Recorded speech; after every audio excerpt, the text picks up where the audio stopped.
Welcome back to the channel. Today we're going to be going over the third topic of the GED math module, Basic Algebra. As a reminder, you'll be able to use a calculator on some of these problems and you'll be provided a formula sheet. If you need further studying for any of these individual topics, I'll be linking to other videos for a deeper dive in the description. Most of those will be Khan Academy videos, but there may be a few other channels in there as well. Number 1. Add, subtract, multiply, and factor linear expressions. First off, a linear expression is any algebraic expression that has constants and variables raised to the power of 1, meaning that you're not going to have anything squared to the power of 3, something like that. And when plotted, which we'll be talking about in the next topic video, it'll create a straight line as compared to something that has a U or curves, anything like that. It's a straight line when plotted. So another note, the difference between an equation and expression, just having an equal sign in there, that it's a full equation versus expression. So an equation will look something like y equals 3x plus 1/2, while an expression is not going to have the equal part. We're just having, a simple algebraic thing that we can work through. So quickly through each one of these, when adding them, when they have the same variable but different coefficients out front, we can add those together. So that would be 6x. When subtracting, same thing.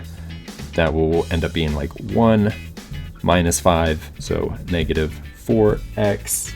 And then when we expand and we have a multiplication on the outside of a parentheses, we will carry that through. So 6 times 2 is 12y plus 6 times 4 is 24. And finally, when you factor, you're trying to pull it out. So we're working in reverse here. So we could divide everything by 6 here, but then we see that, there's actually 2 and 4 in here. We can divide everything actually by 12. So we can pull the 12 out, and then we have y plus 2.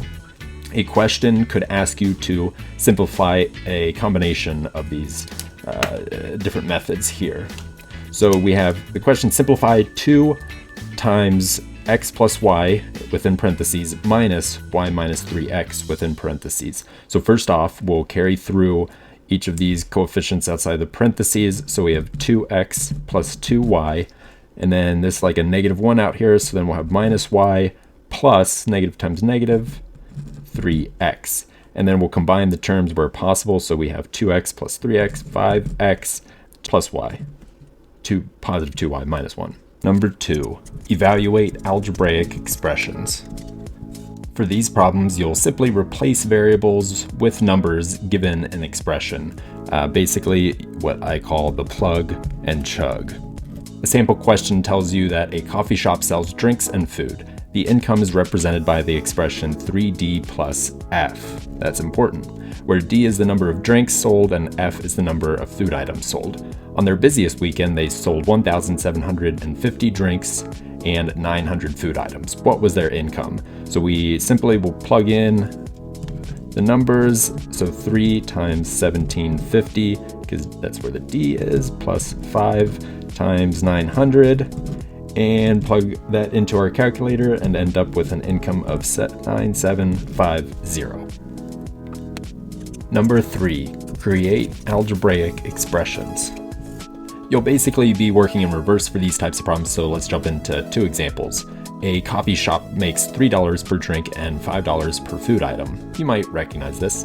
Which expression represents the shop's income? So simply, we know that it makes $3 per drink, we'll call that D, and $5 per food item, we'll call that F, and that's the answer. The nice thing about these types of problems is that they are multiple choice, so you don't actually have to create the expression, you just need to choose the one that represents the description.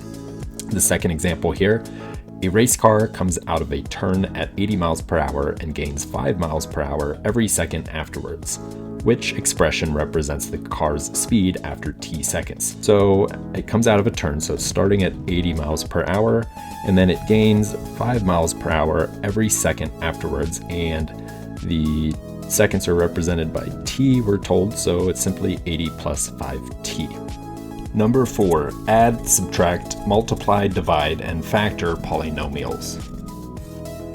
First off, a polynomial is any expression with coefficients and variables and the powers can be greater than 1 as compared to the linear expressions. In fact, a linear expression is just a type of polynomial expression.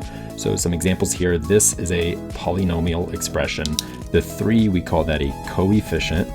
And this goes for anything looking like this in general. The x, we're calling the x the variable. And then we have that raised to the power of 2. So anything that's non-negative power is going to qualify as a polynomial. Other examples here, you can have multiple variables, y plus 5n to the third. Another example of a linear polynomial expression would be x plus 1/2. We've seen those before. Let's run through an example of each. So adding and subtracting, we will follow the same simple rules we have previously, raised to the power of 1, except that we cannot combine terms that are raised to different powers. We'll see that. So 4x plus, there should be a 1 in front of there, basically.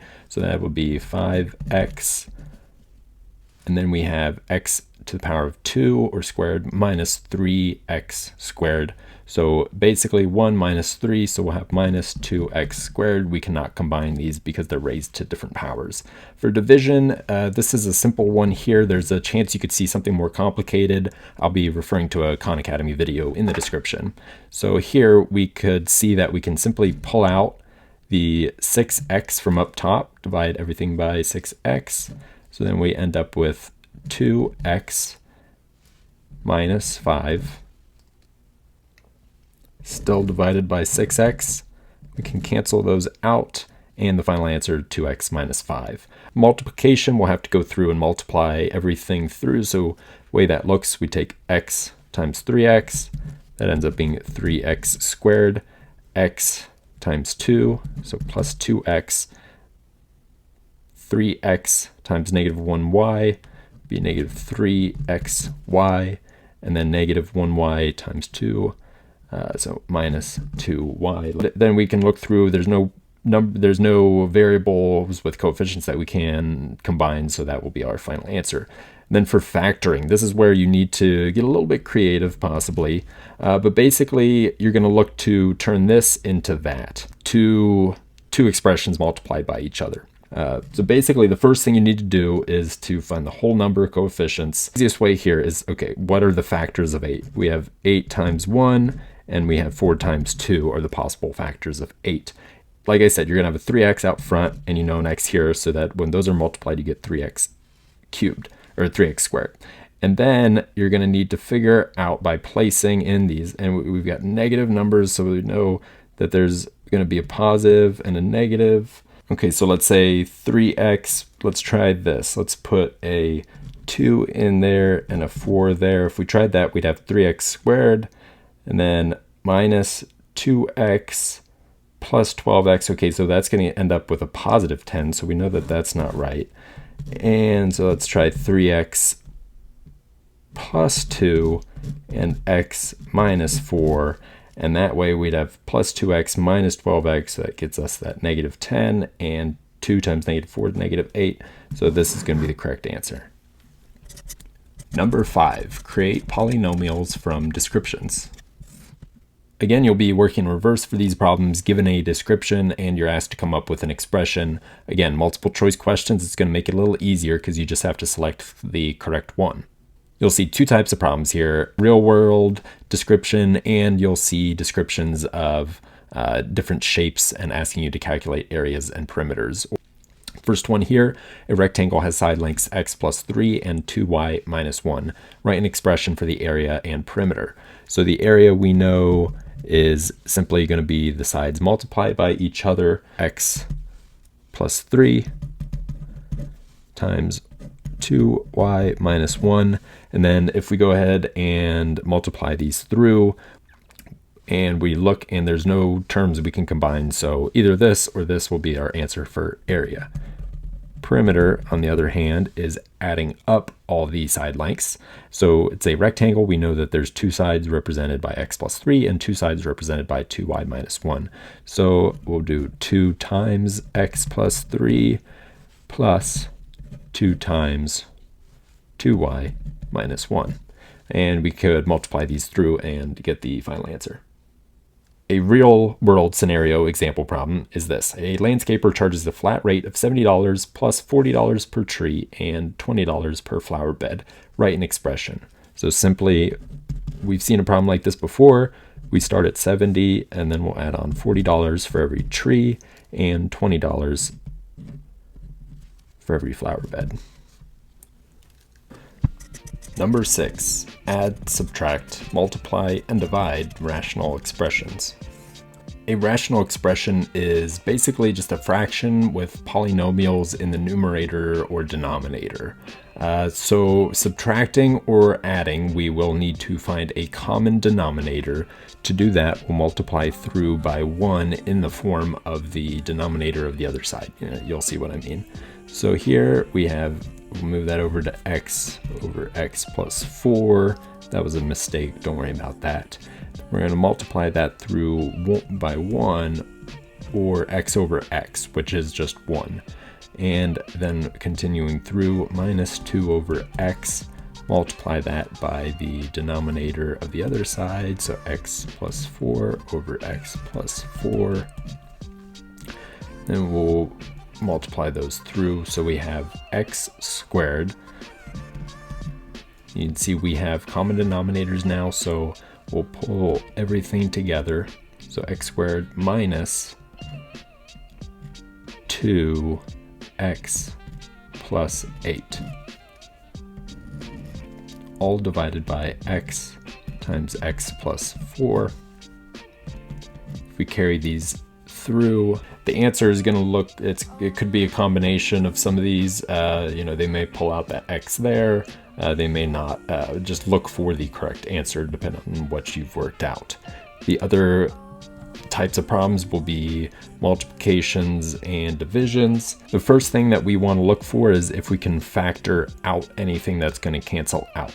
So for the x squared plus 3x minus 10, if we look for common factors of 10, we have 5 and 2, or 10 and 1. So 5 and 2, the difference between those is 3, so more than likely that's going to fall in there somewhere.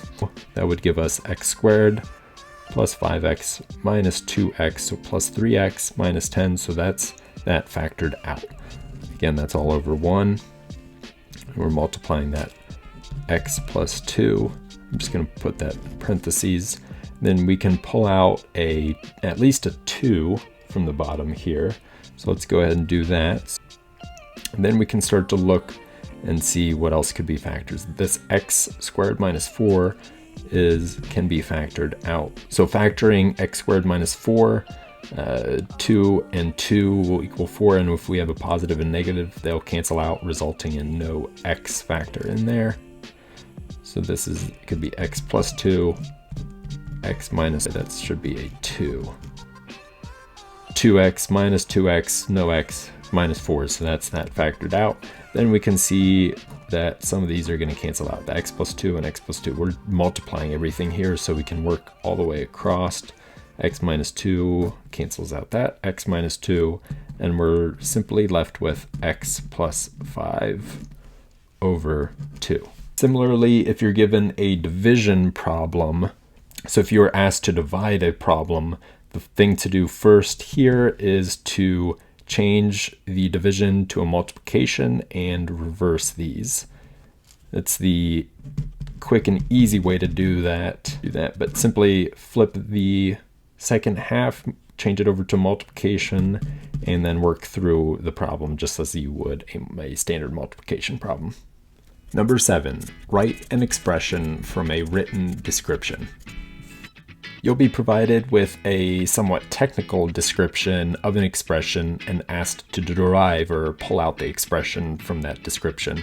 A few key terms to know: sum is referring to the addition of two different numbers. The difference is the subtraction of those two different numbers. Times refers to the multiplication of two numbers, and quotient refers to the division of two different numbers.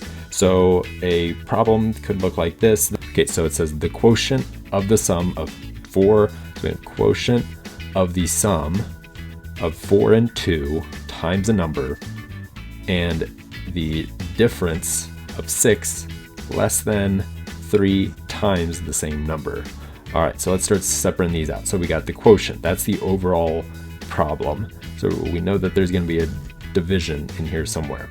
The quotient of the sum, so the addition, so we have sum of 4 and 2 times the number. That's all in one thing. So sum 4 plus 2, and the way it's written, it's just 2 that's being multiplied by that number. We're going to call that number x. And on the bottom of the division is the difference of 6 less than 3 times the same number. Okay, so 6 is going to be less than 3 times. We're going to have to subtract 6, and 3 times the number is 3x minus 6 on the bottom, and that is our final answer. Now again, these are going to be multiple choice questions, so it's going to be a little bit easier to pick out a correct answer as compared to coming up with the expression all by yourself. Number 8, use linear equations to solve real-world problems. For these problems, you'll need to create an equation from a written description and solve that equation. In particular, you'll be asked questions about fuel efficiency, so I have 2 examples here. The first one says that a car's odometer read 31,774 miles when the tank was filled with 17 gallons of fuel. At 32,483 miles, it ran out of fuel. What is the efficiency of the car in miles per gallon? So we'll simply subtract the 2 odometer readings to see how many miles were traveled in total, divide it by the number of gallons. Simply plug that into your calculator and you will end up with a amount of 41.7 miles per gallon, or 42. The second problem we have here is that a car has a fuel efficiency of 32 miles per gallon at 60 miles per hour, but loses 2% efficiency per 1 mile per hour over 60 miles per hour. What is the mile per gallon at 72 miles per hour? So the expression, it has a fuel efficiency of 32 to start off with, and then we're losing, so subtract 2% efficiency. So if we look at that in a decimal, that's 0.02 per 1 mile per hour over 60 miles per hour. What is the mile per gallon at 72? So this is the speed right there that we came up with. So we'll have 32 minus 0.02, and then 72 minus 60. So we're needing the difference between 72 and 60 to achieve our desired result, and we plug that through the calculator and end up with 24.3 miles per gallon. Number 9, solve a system of 2 linear equations. For these problems, you'll either be given 2 linear equations or given the description of 2 linear equations, and you'll have to come up with those. But there are 2 different ways to solve these types of problems. The first one, we're going to call it system addition, but basically we're going to try to find like coefficients so that when we add the 2 together, we'll have some canceling out of variables. So in this case, first off, let's move over that minus 4. So then that's what we're working with. And let's try to isolate the x variable. To do that, we'll have to multiply the bottom side here by 2 so that when we add them together, we'll have 2y minus 2y, they cancel out. For here, keep the top the same. And on the bottom, if we multiplied everything by 2, we'd have 2x minus 2y equals negative 8. Now we'll simply add the 2 equations together, so we'd have 5x, these cancel out, and that will equal, we add those together, negative 3. We end up with a final answer of x equals negative 3/5. The other way to solve these types of problems is through substitution. This is actually, I prefer going this route. Basically, you'll isolate a variable in one of the 2 equations and then plug that into the other equation. So what that looks like is, let's isolate the y variable of the bottom equation here. So if we added y to each side, we'd have y equals x plus 4, and then we'll plug in x plus 4 for the y in the top equation. So we have 3x plus 2, x plus 4 equals 5. And then we'll work through that. So we have 3x plus 2x. So we'll have 5x plus 8 equals 5. Subtract 8 from each side. We have 5 equals negative 3. And then divide. We have x equals 3/5. Same answer on each side. If you need to find the y, then you'll simply plug in negative 3/5 for x in either of the equations and you'll find y. Number 10, solve inequalities and graph those answers on a number line. For these problems, you may be given a written description and asked to solve it. You may be given a written description asked to solve it and plotted on a number line, or you may just be given an inequality and asked to graph it on a number line. So we're going to do all three here. So Isabella saved $15,000 and bought a $12,700 car. The insurance is $600 per year. How many full years will the remaining money cover? We know that 600 times number of years has to be less than or equal to the remaining funds, which is 15,000 minus 12,700. We will go ahead and carry that through where y has to be less than or equal to 3.8 years. And if we take that to be a full year, then we know that y has to equal 3 years. We can even call that less than or equal to 3 years. So on a number line, if we have 0, 1, 2, 3, 4, negative 1, negative 2, negative 3, negative 4. On a number line, y being less than or equal to 3 years, it's going to look like this. We'll have a closed dot and then the line extending backwards. And that is y is less than or equal to 3 years. Anytime that you have an open circle, that means it's less than or greater than, but not equal to. Anytime you have a filled circle, that's going to mean less than or equal to or greater than and equal to. A little bit of clarification for number lines through examples here. So a closed dot extending forward, that's y greater than or equal to 1. With an open dot, that would switch to y being greater than 1, but not equal to. If we have a closed dot and an open dot here, showing that x is greater than negative 1 but not equal to, and then less than or equal to 1. And then if we have two separated going in opposite directions, we could write it like x being greater than or equal to 0 or x being less than negative 1. Number 11, quadratic equations with one variable. A quadratic equation is any equation that can be put into the form of ax squared plus bx plus c equals 0. There's three different ways to solve these problems, which I'll run through here. So the overall question could ask you to solve 4x squared minus x equals 5. Well, first off, we'll move it into the quadratic so we can pull out the a, b, and c. So that would look like 4x squared minus x, move over the 5, so it's minus 5 equals 0. The a term is going to be the 4b term will be negative 1, and c term will be negative 5. First way to solve this problem is simply using the formula, which can look a little bit intimidating, but simply you'll plug in all of the numbers and follow through to solve. So let's do that. For negative b, we'll have negative times negative 1, so that ends up being positive 1 times the square root of b squared, so negative 1 squared, minus 4 times a is 4 times c is negative 5 divided by 2 times 4. If we work all that out, we'll end up having, we forgot the plus or minus right there. So we'll have 1 plus or minus the square root of, that'll be 81, which is nice because that's the square root of 81 is 9. Nice even number, divided by 8. So then we'll have 1 plus 9 divided by 8 and 1 minus 9 divided by 8. So two answers here, which is what you'll expect for quadratic equations. You'll have x equaling 1 plus 9 divided by 8, so 10 divided by 8, or 5/4. And then you'll also have 1 minus 9, so negative 8 divided by 8, or negative 1, are your two answers. That's through solving it via the quadratic formula. The second way to solve these are to factor 4x.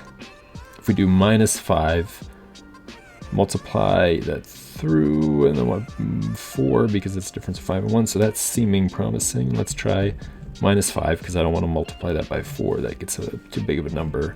And then we know that x has to be there. And then we're going to be adding on, if we have 1, we end up with 4x squared plus 4x minus 5x, so that's negative 1x, that's right. And then negative 5 times 1, negative 5, so that's correct. Then we'll split these out because basically we know that this is equal to 0. So one of these two terms is going to have to be 0 to multiply by the other one to end up with a final answer of 0. So we have 4x minus 5 could equal 0, or x plus 1 could equal 0. Follow those through. We would have x equals, move over the 5 divided by 4, x equals 5/4, or x equals negative 1, which is the same answer as we got up here. Finally, the third way to solve these problems is to plug and chug the given answers into the formula that you're given. So basically, since these are multiple choice problems, you'll be given a set of possible answers, and you can run through, plug each one of those answers into the equation and see which ones solve the equation correctly, where plugging it in makes it equal to 0. That's the tried and true way of doing it. If you're getting screwed up by the formula or by trying to factor, then this is going to be your go-to quickest method, is just to try out all the numbers, see which one works. So again, thank you for watching. I'll be working on the fourth topic of the math section coming up here soon. Let me know if this was helpful by throwing me a like. Let me know if you have any questions about a certain topic in the comments. And finally, to keep up on my future videos on the math section and other GED modules, subscribe. Finally, after all that, check out my other videos.